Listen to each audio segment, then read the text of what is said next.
Bonjour à tous et bienvenue dans cette vidéo sur OneCherryRock.fr et sur YouTube. Aujourd'hui je vais vous présenter un produit que j'ai acheté il y a pas si longtemps que ça, il y a moins d'une semaine. Ça s'appelle le Peak Design Capture Pro. Et donc je vais vous expliquer un peu comment ça fonctionne, le principe, pourquoi j'ai acheté ça, sachant que je pars aux États-Unis dans 3 semaines maintenant. Peak Design, c'est une entreprise américaine qui en fait a été fondée sur la base de ce produit, c'est-à-dire que la personne qui a créé Peak Design a lancé un Kickstarter pour ce type de produit, donc qui est une attache en fait pour appareil photo. La problématique était la suivante, il trouvait que c'était compliqué d'avoir à se trimballer son appareil photo en voyage, c'était pas toujours très pratique, il fallait le mettre dans le sac, le sortir, le rentrer, etc. Et il a eu l'idée d'un produit qui permette d'accrocher son appareil photo afin qu'on puisse l'avoir toujours sur soi. Le produit le voici, je vous le dis tout de suite, c'est la version Pro, donc c'est marqué dans le titre, hein, le Capture Pro. Vous avez le Capture qui doit être de mémoire 10 ou 15 euros moins cher, qui lui a un plateau un peu moins grand et a une compatibilité un peu moins grande aussi vis-à-vis des trépieds Manfrotto notamment. On va rentrer dans le vif du sujet, hein, le principe d'attache.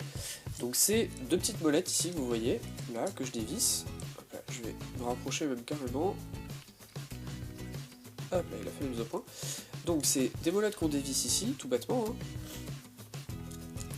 Là. Et donc c'est un plateau, hop là, qui va se soulever et qui va pouvoir s'ouvrir comme ça. Donc, première vue, super. Donc ça veut dire que ça peut venir s'accrocher, j'ai une ceinture juste à côté, magie du direct.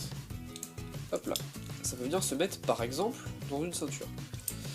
Donc là, on positionne la ceinture, on met le Peak Design. Alors en vrai c'est beaucoup plus simple hein, à mettre, hein, mais là je galère parce que je suis derrière mon écran. Tac, voilà. Une fois que ça s'est enclenché, et ben on n'a plus qu'à revisser le produit sur le support. Voilà. Il est à peu près serré, j'ai pas besoin de le serrer comme un sourd. Hein. Et donc une fois que là, il est positionné,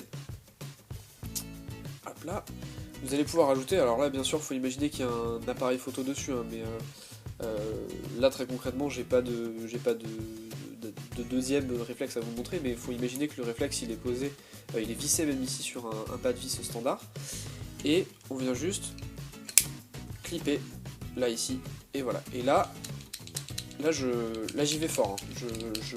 J'hésite pas à essayer de l'embarquer, ça ne bouge pas. Voilà, donc ça c'est le gros avantage du Peak Design, et c'est son but premier. Pour retirer le plateau en fait, et donc avec le réflexe qui va dessus, on appuie ici, et ça vient tout seul. Voilà. Et il n'y a pas besoin de réappuyer hein, pour le refixer, clac, on le refixe ici. Donc ça c'est un petit peu la théorie. On a aussi, alors je sais pas si vous allez bien le voir, mais on a aussi ici quelque chose qui permet, une autre molette en fait qui permet de venir fixer de manière mécanique. Là, je sais pas si ça se voit bien, alors là, je suis en train de le retourner. Voilà, vous voyez une petite pièce là au bout là qui vient ici et qui va venir en fait appliquer une contrainte sur le côté de cette pièce là, qui va tout bonnement le coincer en fait.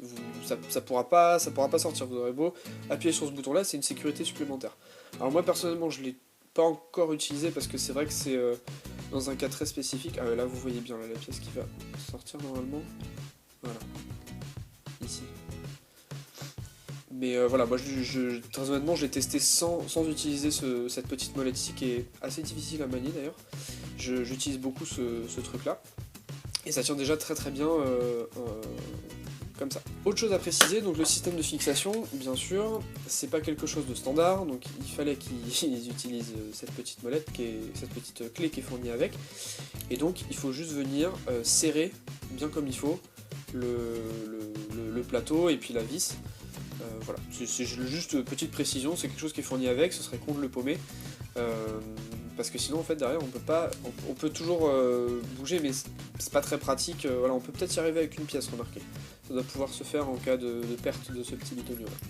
Donc voici maintenant une petite vidéo que j'avais tournée tout à l'heure pour vous expliquer sur le terrain comment fonctionnait le Capture Pro. Donc là je déclipse le Capture Pro pour pouvoir m'en servir, et je vais en profiter pour vous expliquer comment fonctionne l'attache et comment elle est positionnée. Alors l'attache, je l'ai mise dans ce sens là, c'est-à-dire la partie supérieure de l'attache au niveau de la ceinture, pour une simple et bonne raison, c'est que si je l'avais mis plus en hauteur ou plus vers le milieu, la charge aurait été moins bien répartie et elle aurait plus tiré vers l'extérieur de la ceinture que tiré vers le bas de la ceinture. Donc c'est juste une question de répartition de la charge.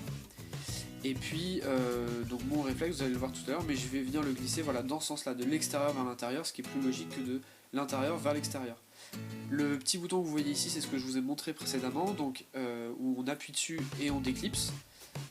Et il y a une possibilité sur ce bouton, ce que je vous ai pas montré tout à l'heure par contre, c'est de tourner ce petit bouton, de le faire pivoter sur lui-même, et comme ça on va pouvoir activer une sécurité et bloquer le réflexe. Voilà, là j'essaie d'appuyer et ça ne fonctionne pas. Donc c'est une sécurité supplémentaire, en plus de ce que je vous ai montré tout à l'heure avec la petite pièce qui venait bloquer le réflexe. Et là, boum, on a clipsé tout simplement le réflexe sur le Capture Pro de manière très simple. Les avantages que j'y vois, c'est bien sûr la simplicité de fabrication. La version Pro là, c'est tout est en métal. Bon, alors à part peut-être quelques pièces qui sont en plastique, mais c'est des pièces mineures, donc le gros avantage de la version Pro, c'est que tout est fait en métal, donc c'est une solidité à toute épreuve. Je vous le redis, la simplicité du système, c'est quelque chose de très simple, il n'y a vraiment rien de compliqué dedans, c'est juste une accroche, mais c'est une accroche qui est hyper performante, en tout cas de ce que j'ai pu en tester. Je fais même des tests dehors, là, vous êtes en train de me voir, en train d'essayer de sauter et de bouger un peu dans tous les sens, de me désaxer, etc. Essayer de faire un peu tout et n'importe quoi, le truc ne bouge pas. L'avantage, bien évidemment, c'est l'accessibilité aussi. L'accessibilité de notre appareil photo, on n'a pas à le mettre dans le sac, à le ressortir. Je pense notamment quand on est avec un groupe d'amis ou quand on est dans la rue, c'est quelque chose d'assez pratique, mais vraiment, pour l'avoir vécu. Vous n'êtes pas là à vous dire attendez les gars, je pose mon sac, je me retourne, je prends mon appareil, mon objectif, etc. C'est quelque chose qui vraiment, je pense, va me changer la vie. Et puis quand on est tout seul dans la rue aussi, c'est tout bête, mais quand on fait de la street photographie par exemple, on a besoin d'avoir son appareil photo tout de suite à portée de main. Alors, et il peut se passer des moments, je sais pas, il peut se passer une demi-heure sans qu'on ait rien à photographier, qu'on ait envie de bouger d'un point à un autre et on n'a pas spécialement envie de le remettre dans le sac parce que c'est pas l'endroit, parce que c'est pas le moment, parce que pour plein de raisons différentes. Et de l'avoir là à portée de main, c'est vraiment le top quoi. Au niveau des conseils que je pourrais vous donner sur ce Capture Pro, ce serait d'utiliser des supports qui sont réellement solides. Alors qu'est-ce que j'entends par support réellement solide? C'est par exemple une ceinture de qualité. C'est pas des ceintures bon marché que vous allez acheter 5 euros, voilà. C'est réellement du bon matériel en fait qui va avec. Le Big Design il va rien lui arriver parce que lui il est prévu pour supporter pas loin de 90 kg. Par contre votre ceinture elle est pas forcément faite pour supporter ce genre de charge. Donc moi là ça va, je suis avec un petit réflexe APS-C d'entrée de gamme, donc j'ai pas le gros boîtier qui pèse déjà plus d'1 kg sans objectif. Il faut le prendre en compte et il faut vraiment des supports qui soient réellement qualitatifs et qui tiennent le choc. Faut pas non plus avoir peur de les écorcher, de les abîmer un petit peu. Ça sert à rien de le serrer trop fort sur le support parce que vous allez tout simplement le détériorer. Ça risque quand même d'abîmer un petit peu les supports, là on le voit à la vidéo. Quand vous avez juste une ceinture et votre manteau, utilisez bien sûr de préférence un manteau court. C'est un manteau qui m'arrive vraiment au niveau de la taille. Donc c'est bien de faire prévoir un peu d'espace voilà, pour bien laisser le Capture Pro accessible.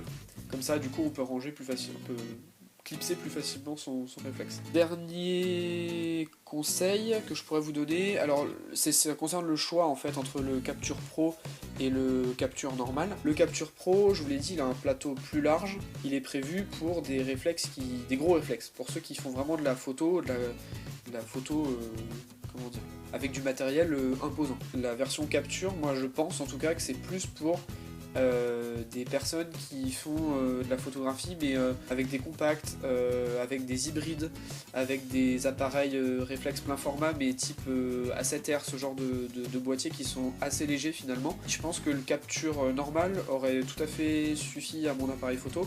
La seule raison qui a fait que j'ai pris le Pro, c'est qu'il me garde le plus longtemps possible et que si jamais je suis amené à acheter des réflexes plus importants, et ben, du coup ils puissent me servir et que je sois pas obligé en fait de changer de gamme et de passer du Capture au Capture Pro juste parce que j'ai changé de réflexe. Voilà un petit peu pour ce Capture Pro Peak Design, j'espère que la vidéo vous aura informé. Si j'ai oublié des choses, ça sera marqué dans l'article en dessous de la vidéo que vous pourrez retrouver sur VentCherryRock.fr. Et puis donc bien sûr, pour conclure cette vidéo, je vous en dirai un peu plus après mon road trip pour les États-Unis parce que j'aurai un retour d'expérience qui sera tout simplement meilleur. Et je pense réellement que ce produit, déjà, de ce que j'ai pu en tester, je pense que ça va vraiment, pas me sauver la vie, mais en tout cas me faciliter grandement la tâche quand je vais faire des photos là-bas, des petits films, etc. Voilà, je vous dis à une prochaine fois, et en attendant, portez-vous bien, et à la prochaine. Salut!